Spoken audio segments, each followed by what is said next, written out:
Live. Okay. Let's do this. Okay, here we are. I reviewed my the previous one, and I realized something I did with my storytelling, and I think it's because the a lot of the information that I've been processing, they've been telling me not to give away names, especially things that aren't sponsoring me. And I realized, like, I was saying, like, oh, that place in Orlando, or oh, that government agency and stuff like that. And this is like, I was doing that right after I just basically said a disclaimer about how this is all a freaking fabrication and made up thing. Just because it's a real world thing doesn't make it any more or less real in the story. It's a real thing, yes. So those things tend to, so I kind of messed up my own story. But in the same token, I would do something like that depending on my audience, and my audience is you. So people viewing it on YouTube, and that also includes YouTube itself. So kind of catering to YouTube itself to not get demonetized or copyright striked or whatever the hell else that they think that they would use because I'm using a name. It would be like saying soda, or pop or something like that instead of saying like things like Coca-Cola. So Disney World is the place. I even have a parody song about Disney World. You would think that I would just use the freaking name instead of saying it like that, but it's also leaves to the imagination. I'm conflicted about the whole thing because it also leaves you to the imagination of like, what is the place that he's talking about? Could it be like Universal or SeaWorld, maybe? All the things that are happening in Orlando, there's a lot of theme parks, jam-packed in one little city. But yeah, Disney World, I should have said it. Ding. Government agency, Federal Bureau of Investigations, the branch of the government that deals with domestic issues and domestic things. Would not be the CIA wouldn't approach me to monitor Americans. So those are the things that, like, could Sean be doing the CIA? Is this international psychic things? And I'm trying to think of it. I don't think I had one international call, so it wouldn't be an international thing. So it wouldn't be. I wouldn't have worked for the CIA. I would have worked for the FBI. I don't know if I mentioned how I quit, because it was kind of abrupt and kind of sudden, and it was after I got robbed. So, and then that's when I went to work for Disney World. So, I will say the real life, I'm not saying that these places are a lie. I'm not saying that these places don't exist, but my connection to it is a lie. That's basically what I'm saying. I'm making it up for a story. It's fictional. The story itself is fictional, not the people, places. Florida is not a fictional place. Orlando is not a fictional city.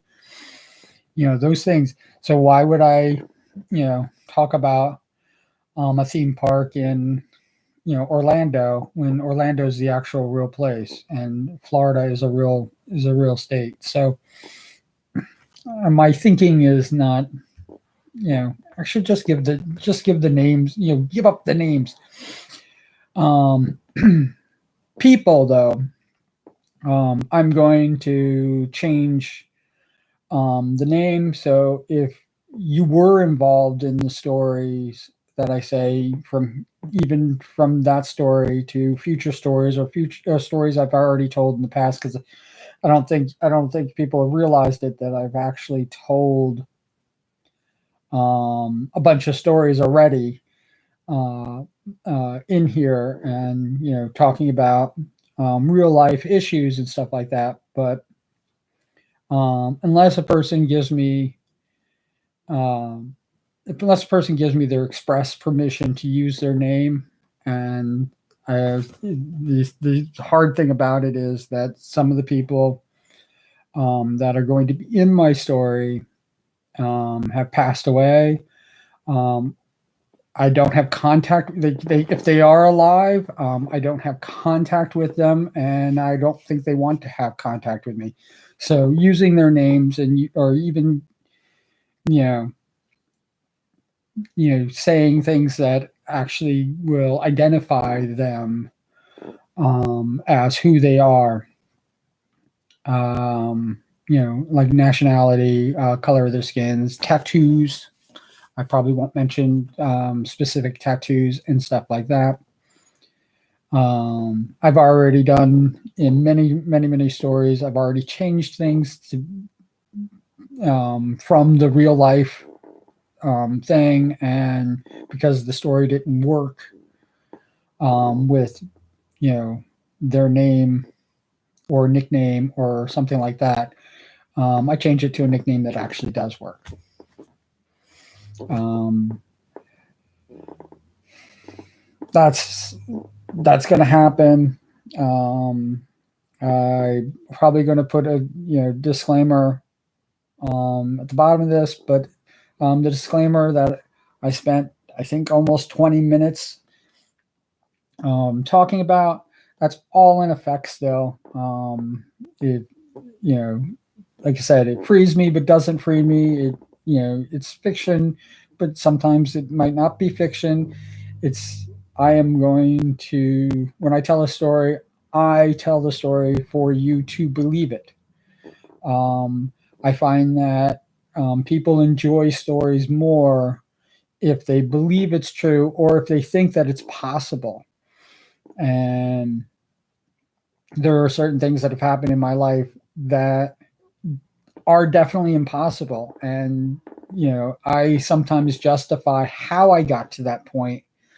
Um, but some of it's just, absolute sheer, you know, dumb luck, as it were, to get to a certain point. And sometimes I work really hard and I don't even achieve.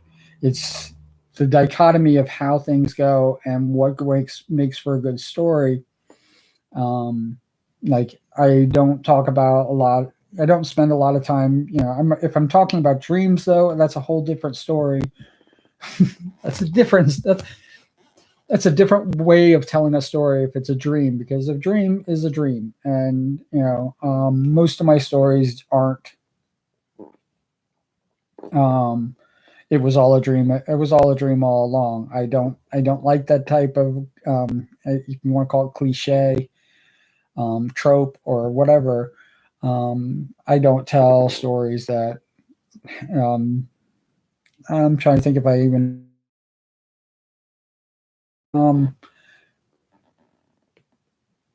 I just got disconnected. I don't know if I'm still going. Urgh. It says I'm still going. I had an interruption. I don't know if you can even understand the words that I'm saying right now, but I'm gonna keep going. Hopefully, I don't turn this off and happens to be one of those um,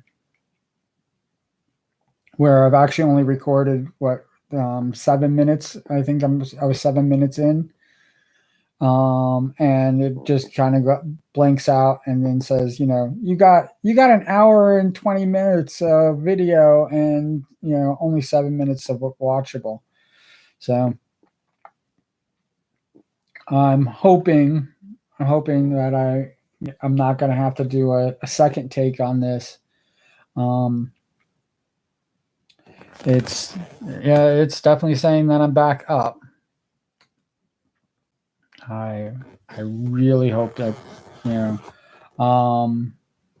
this happened during one of my songs, and I'm trying to think of which song it was. It always I think this happened during Iron Mass. I continue to sing the song. Fortunately, I finished singing the singing portion of it, and it was just there was a lot of music at the end of Black Sabbath's Iron Man, and I let all that music play. One of the problems is that I lost connection while recording it, and it ended with me just basically being in one position. Another time, I had an interruption with it was a download. The video, when I watched back the video, because those videos I actually pre-record before I download them to YouTube. My summertime cover is off. I don't know why. The sound, I think it's the sound. The sound is before, so I sing lines before, and then when you're watching the video, you watch me do something crazy. That's not an editing trick. That's not anything like that. That's just literally the way it got downloaded and uploaded. That's the way it got uploaded to YouTube, and it's I was still doing one and done. I might redo that video, but the sound quality of it, I can't blame technical issues except for the fact that it didn't sync up the video with itself, and I don't know why it did that. And maybe it was something that I did when uploading it, when I released it live, but for some reason that happened with that video, and it hasn't happened again. So it's kind of strange in and of itself. But yeah, so hopefully, my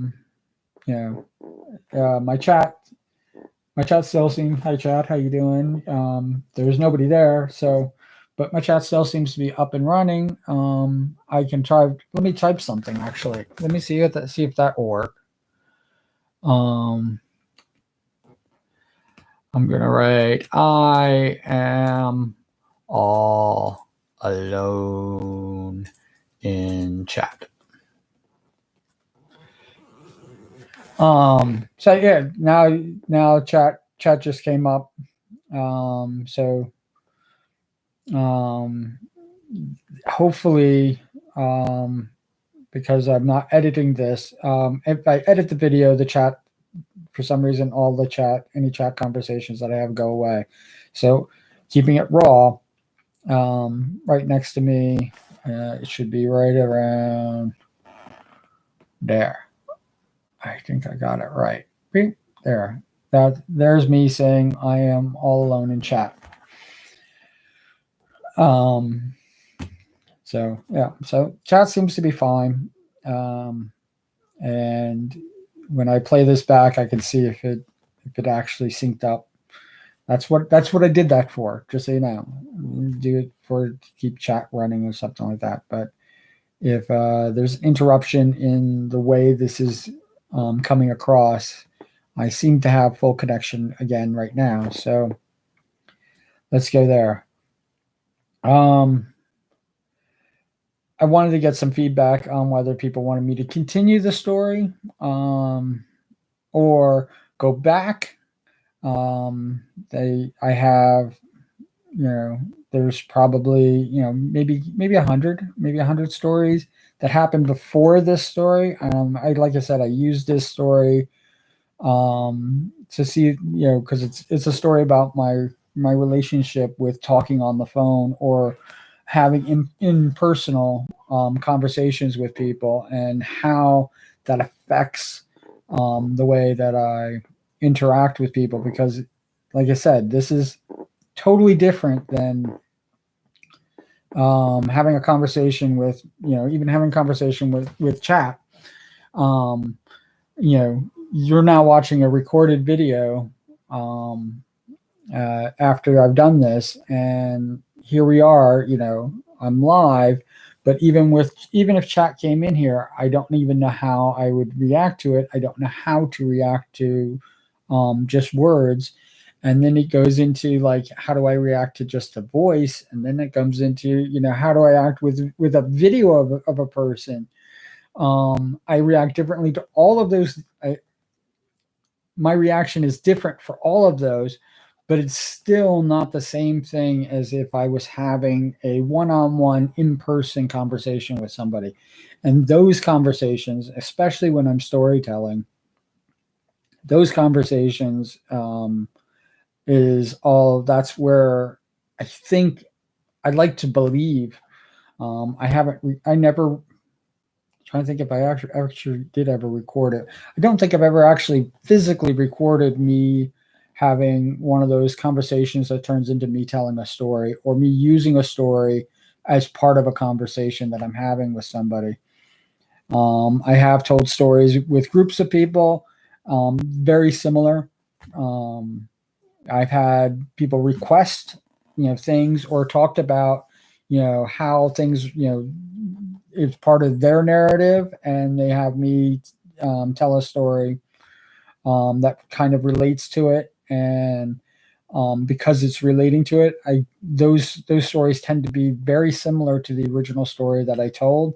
They also tend to be shorter. They also tend to lack a lot of the detail, more to getting to the point of what they wanted, as opposed to me embellishing, creating like a nuance within people. And also, I always sowed the seed of doubt. Um, if I like to earn, I like to earn the belief, whether the story is true or not, or are completely and totally fiction, um, or complete fiction or not. Um, I My goal when I tell any story to somebody is to have them believe it. It doesn't matter if it's true. Just if they believe it, that makes the story itself true, not not the details, and not even what really happened. Doesn't make that any less true or false. It just makes the story that I'm saying true. And I I usually have a very difficult time describing this to people who try to understand what storytellers are and how storytellers affect. I mentioned storytellers is, I believe it's a dying art form. I believe it's going away, and maybe I don't. I hope not. I would like to think that things like YouTube and Twitch, or even Twitter, um, is actually a place for storytellers to be. Um, I don't know.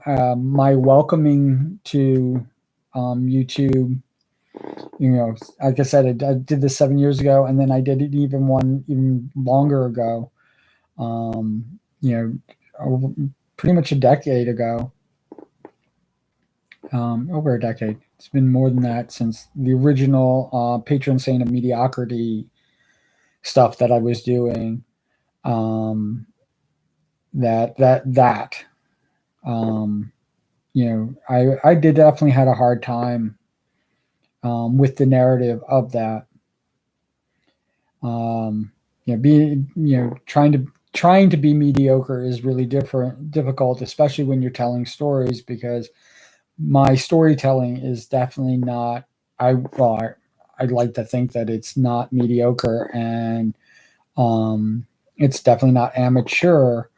Um, but I do tell things like it's an amateur. It's like I said, everything's a mix. But the art of storytelling,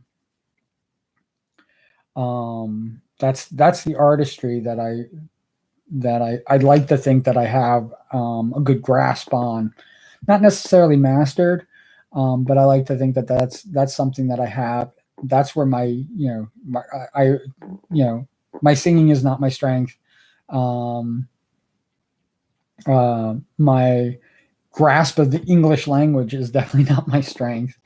Um, so you would think like, oh, Sean doesn't have any strengths in anything, and even fabricating and art and sculpting and things like that I love doing. I would even consider those things that I can do at a professional level, but I wouldn't call those my strengths. Where I'm really strong in is storytelling, and like I've always felt, even when I was 9 years old, I've always felt that um, that it's not something that is accepted anymore. It is not something that is part of the dichotomy of society. And even to the point where storytelling is not it's the entertainment purposes only. Like when if you look at like most newscasters, especially the far right um, newscasters, you'll see that most of them end up having a disclaimer, or if they've gone to court because of the lies that they've told. When they go to court, they say that these people are entertained. This is for entertainment value only. Who would believe the lie? And you're looking at millions of people believing the lie, and the dangerous threshold. That is, if that's where storytelling's at, that's where I feel that we need to like look at that. That's not what storytelling should be. And that's my opinion. Maybe that's where in society storytelling is nowadays.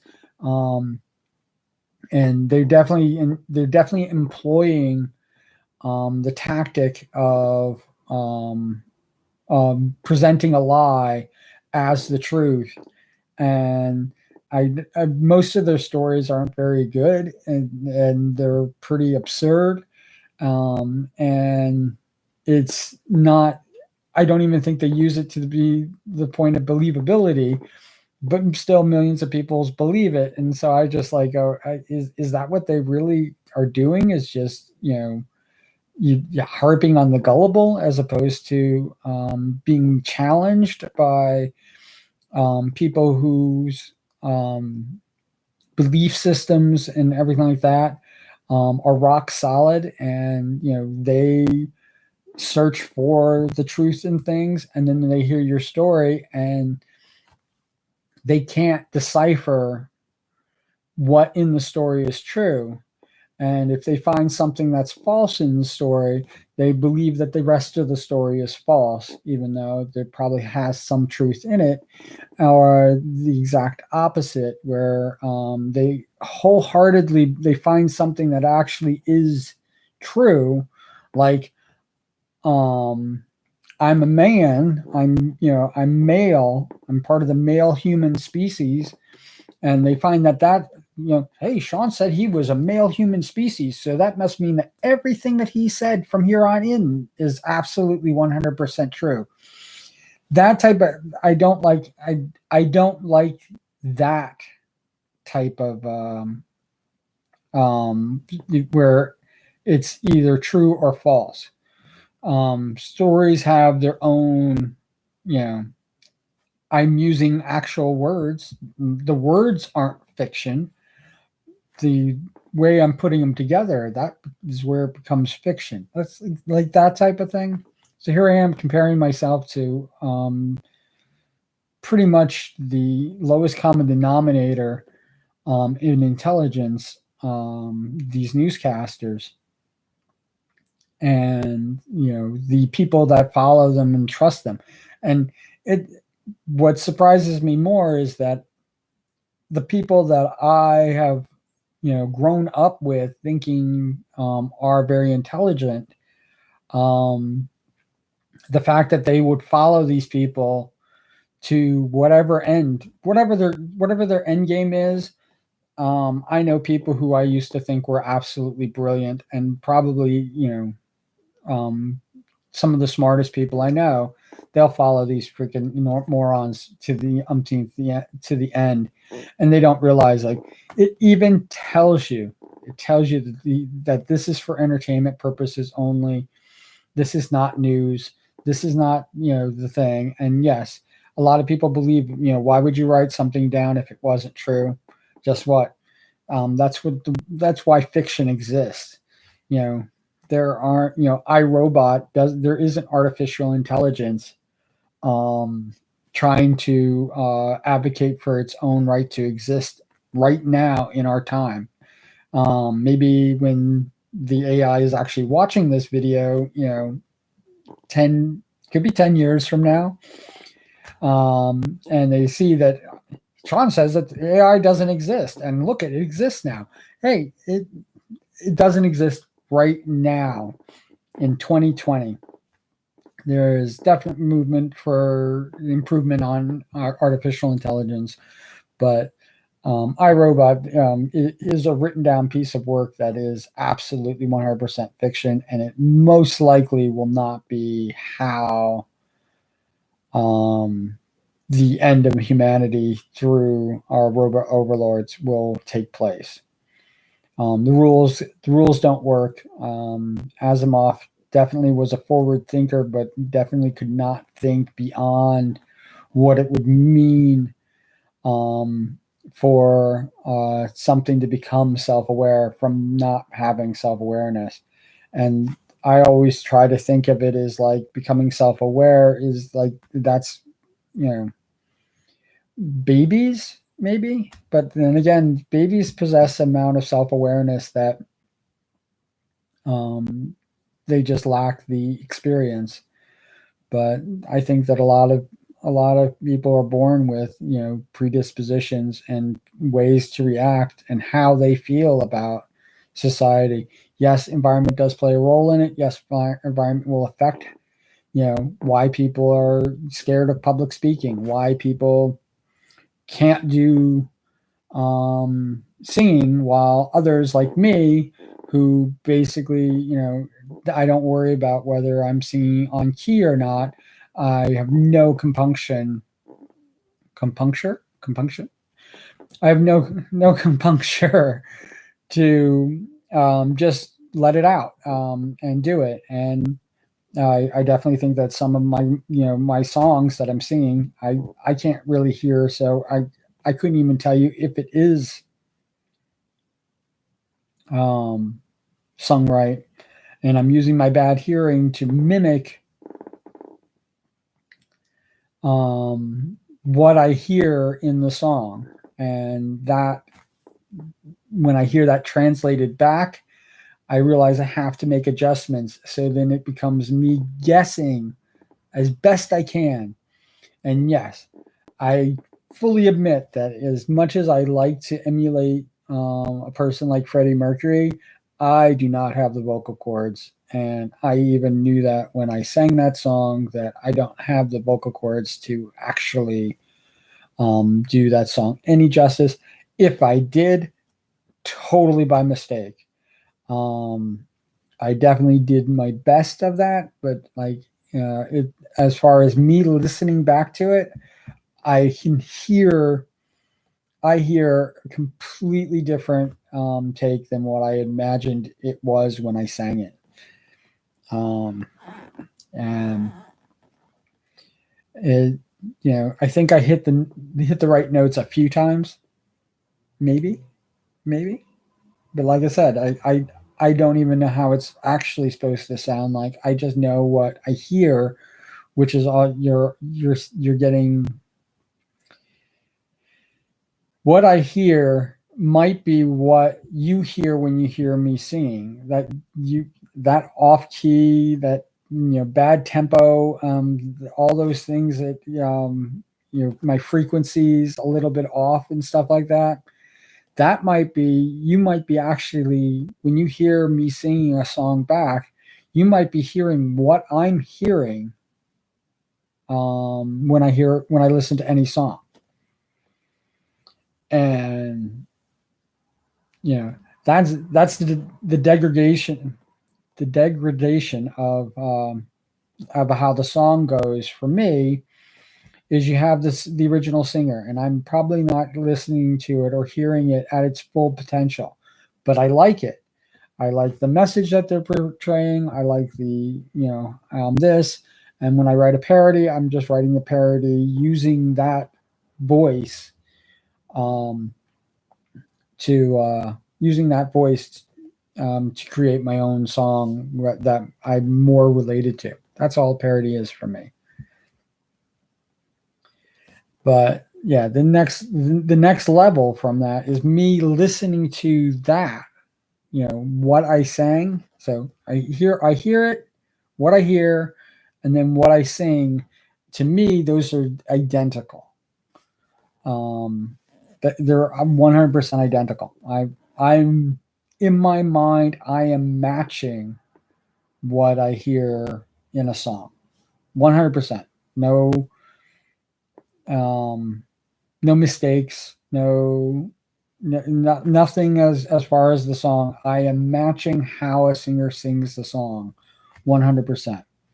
Then you have me listening to it back, and when I listen to a song back, um, it's awful.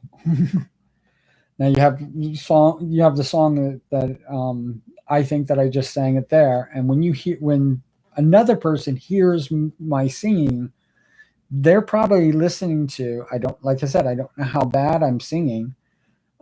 They're probably listening to um, my version.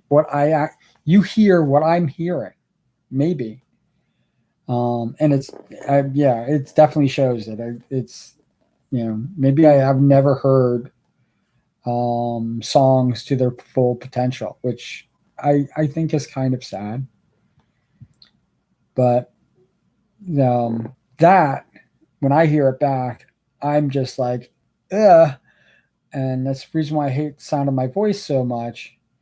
So what I do and what I've done now, this is where we get into even wackier things, is I then guess based on how I sung the song, then guess what I want it to sound like to what I hear, to what I know that I produce. So I'm basically trying to make it my best guess, and sometimes higher, sometimes lower, sometimes completely monotone because I can't. I'm having trouble differentiating on this. And those songs, when I hear them back, sometimes they're closer, and sometimes I just completely miss the mark. And that's that. Out of 100 songs, you could probably, if you actually, if you could stomach it, a person could actually probably figure out when I started guessing to and how close I've been getting to the actual song. I can use a really good example, the Rainbow Connection. Um, I That's one of the reasons why I knew that I was actually slipping into my Kermit the Frog, but I also know that my Kermit the Frog doesn't match up when I listen to it. So what I did was I tried to, every time I tried to match it exactly, I tried to change it just that slight bit more, still retaining semi Kermit the Frog esque voice, but also what I want the sound, what I want the song to sound like. And that result, doing that result, what it resulted in with Rainbow Connection is, I think that it actually sounds incredibly good. I think that's, as far as singing wise, that's probably one of my best songs. There's My favorite of the loud noises is if I was an orc from uh, if I was a boy. That's my favorite. That's my favorite song, and I actually think that that song, also kind of off the cuff. I did rehearse it like 7 or 8 times, and I literally could not figure out how, because I wasn't, when I rehearse a song, I don't record how it actually physically sounds. When the sound that you hear is the first recorded sound of that song for me. But I did practice that a little bit to try to get the kind of the nuances because um, if I was a boy, that song has a lot of little like you know, going into them, even though the music stays pretty much consistent all the way through. And I try to get those nuances in there as well. And I think that, for, it would be technically my third parody song, but the number two in Loud Noises too, 51. No, 50, 52. It was 52. So my 52nd song that I sang, I think that it came out absolutely awesome. I love that song. I love how it came out. And when I wrote the description, I said that. And in fact, I think that that's the song that for the next 48 songs that I sang, that's the song that I was trying to chase to improve upon and be better. And with and Rainbow Connection happened before the song, but I think really that song is really where I was actually pushing to have that happen, and I think that there's only been um, 2 songs, maybe 3 songs that I actually I think are as far as like are actually even better than just passable as a song. I think I have like 3 songs since I definitely count If I Were an Orc as one of the songs that actually is worth it. I would recommend I would recommend that song over pretty much any other song that I have. Um, but going forward, through the songs, I think I have like 2 or 3 songs that actually the Project Melody song I think is actually came out really really good. Um, Offline, the Wallflowers One Headlight song I think came out incredible, and that's what's scary with that song is that song had no practice. That was just one and done. And I think I you know that was one of the few times when my practice was actually I didn't need to practice for getting that song done, and I have sang a few songs because you know I have had a few songs that where the practice I think the practice came out better than the actual performance of the song, and it's kind of a shame because I didn't record that. But if I did record that again, just like Wallflowers, I would not have done a practice into a live. You would have gotten just what I created, and that's it. And then you have songs that I absolutely 100% struggled with. I'm trying to think of ones that obviously um, Bohemian Rhapsody, um, 100 Noises Loud is the parody of it. The last one, I struggled with that song. I probably practiced it like 4 or 5 times before finally just basically saying, I'm just going to give it what it did. And there was a few practices that I think I did better singing wise than I did in the actual performance. So it's I all those practices meant nothing. I could have just second yawn. Oh, sorry about the yawning, people.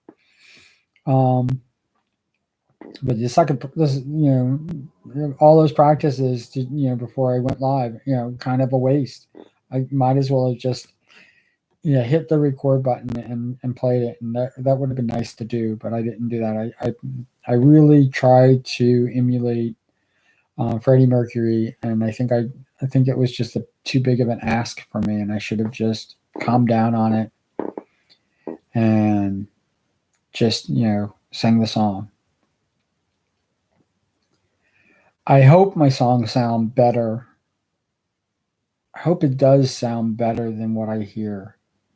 All of them, including the ones that I think are passable as songs.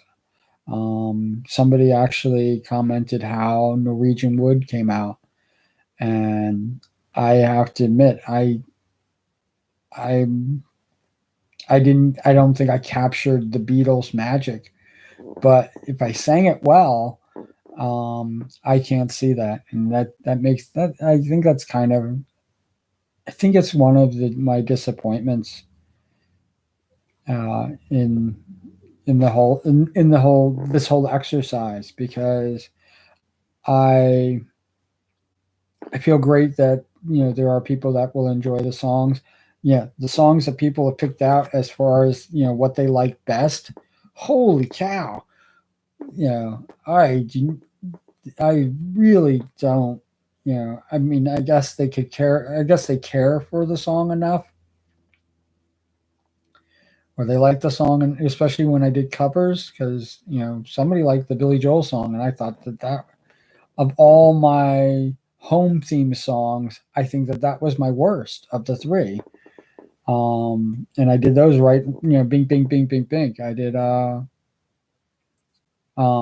Billy Joel's "You're My Home." I did Depeche Mode's "Home," and I did Motley Crue's "Home Sweet Home." I did those one, two, three, and um,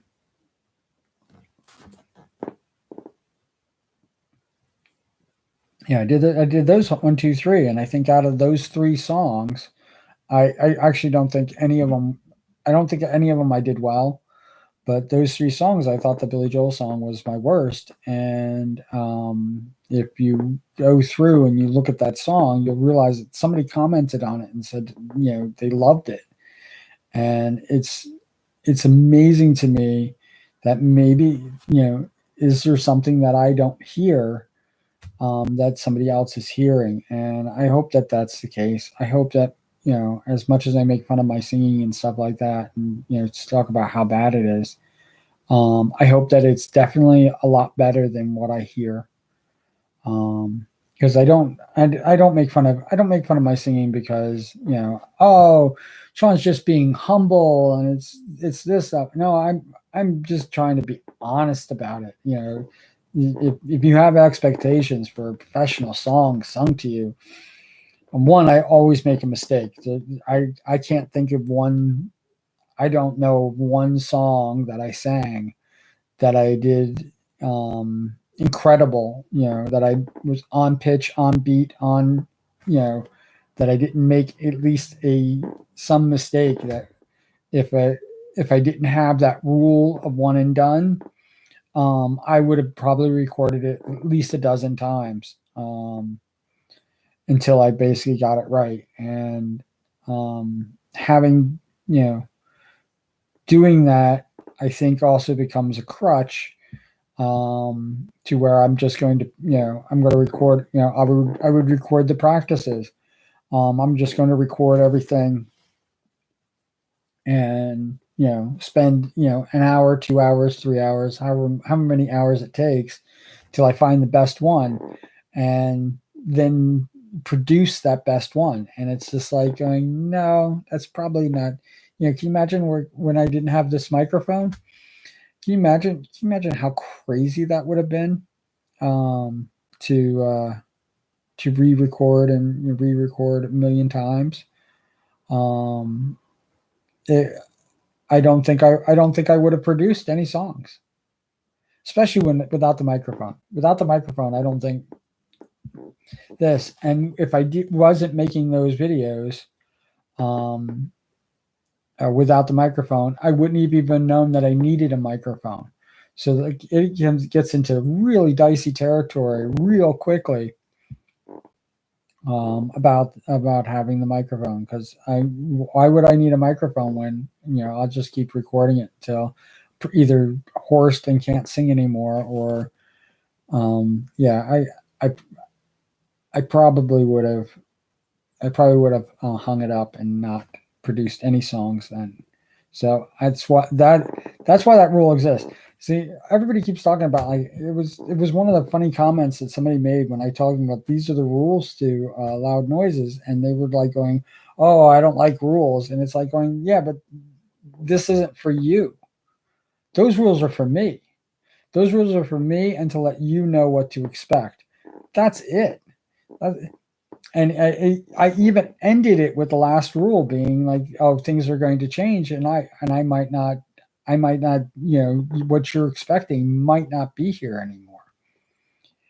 The only reason that 100 Noises Loud, the Queen Bohemian Rhapsody parody, the only reason that the rules are so I don't need rules anymore, my rules, or I don't need rules anymore, is because even though I was still under 5,000, it wouldn't produce the song. I think it might have been too many lines. Whatever system that U2 had in place, because I was actually trying to get, I didn't even without the rules, I still wasn't able to record it. And you'll see how the lyrics came out like all jumbled together. And yeah, I didn't like the way that came out either. I like to have a nice long lyric sheet, especially where breaks are concerned. And no, I didn't have that for. Could be too many spaces. It could have been anything. That's probably my longest description. So, yeah, the rules got cut, only because YouTube wouldn't allow me to have that.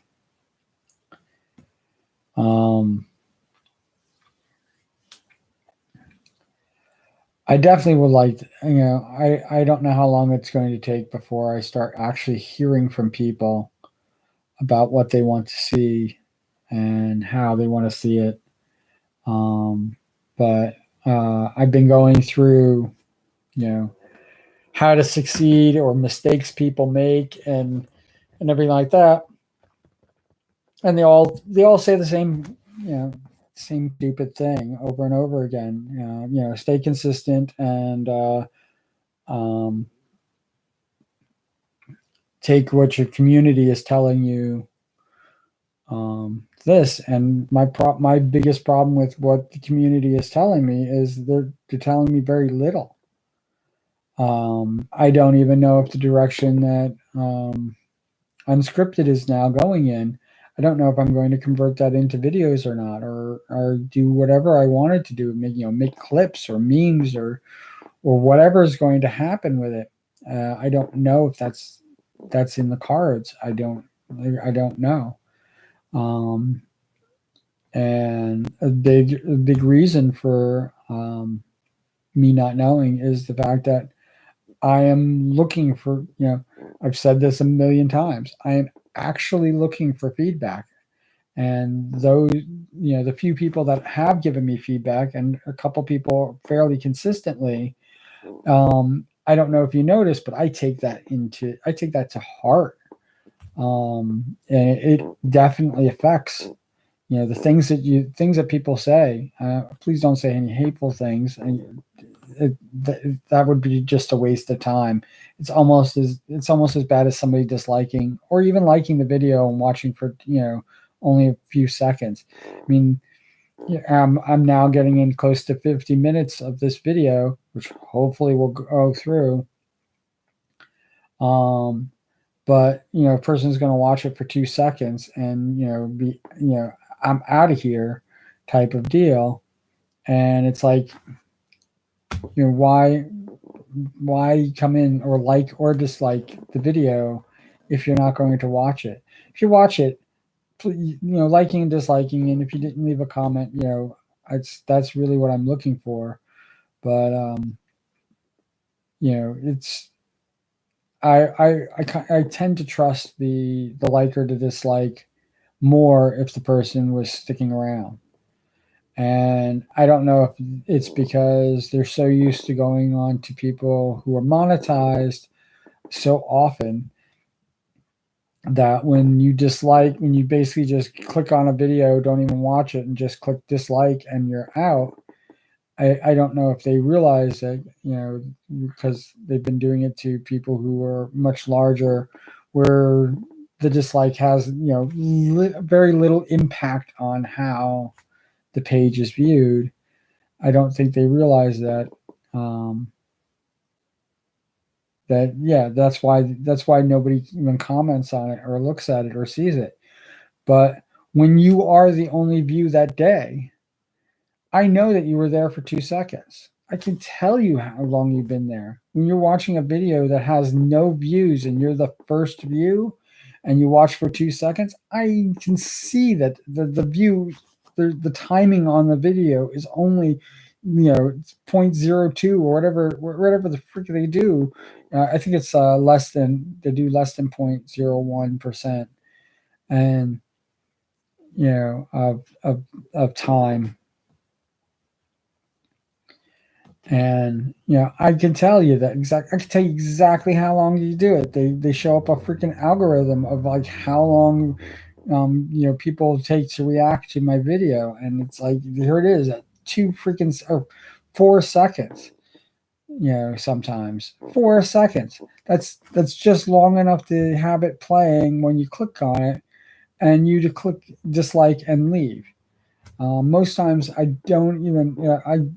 The only reason I've been trying to say things as I go live, which playing it back, I see that it's cut. Some things get cut off because I'm trying to get down to that 4 second thing to either thank you or basically be like, go, or just do the let's go, so that they have something to hear before it happens.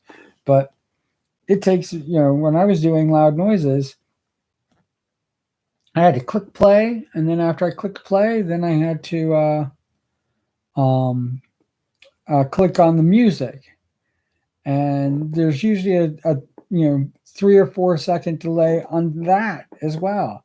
So by 7, 8, 9, 10 seconds, we haven't even heard one note of music yet, and I've had ones that go longer without anything. And to dislike something that all you did was see my face, is my face that dislikable? Is that why you're clicking dislike? It doesn't, I don't understand it. But you're a hateful person, and that's probably why I don't understand you. And I don't want to understand you. That's what it all boils down to. And you're not even. Why would you be here for for almost an hour? Hear me talk badly about you? You're not here. And I'm talking to people that actually want to hear the things that I have to say. And it's kind of really weird that here you are occupying now time. Forget the space in my head that you're renting, but now you're occupying time that I should be dealing with the audience that actually is still paying attention. But it's just something that bothers me. I'm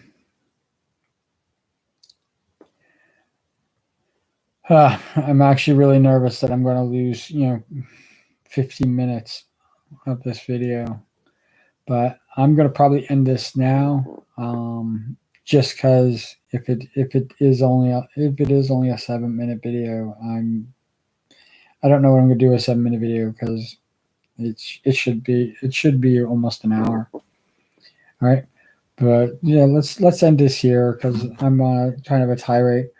For those of you who don't know, from watching this actual video, for those who don't know, where would you like me to go with my storytelling? Would you like me to stick with this line? Would you like me to just do a highlight? Would you like me to do something that actually relates to topics that I want to discuss and talk about? And we'll do like a topic discussion before I tell the story, or tell the story and then do a topic discussion.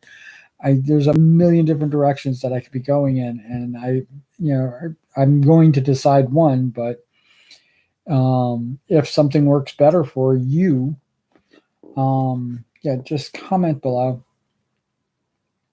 All right, and as always, cool beans, and I'll see you next time.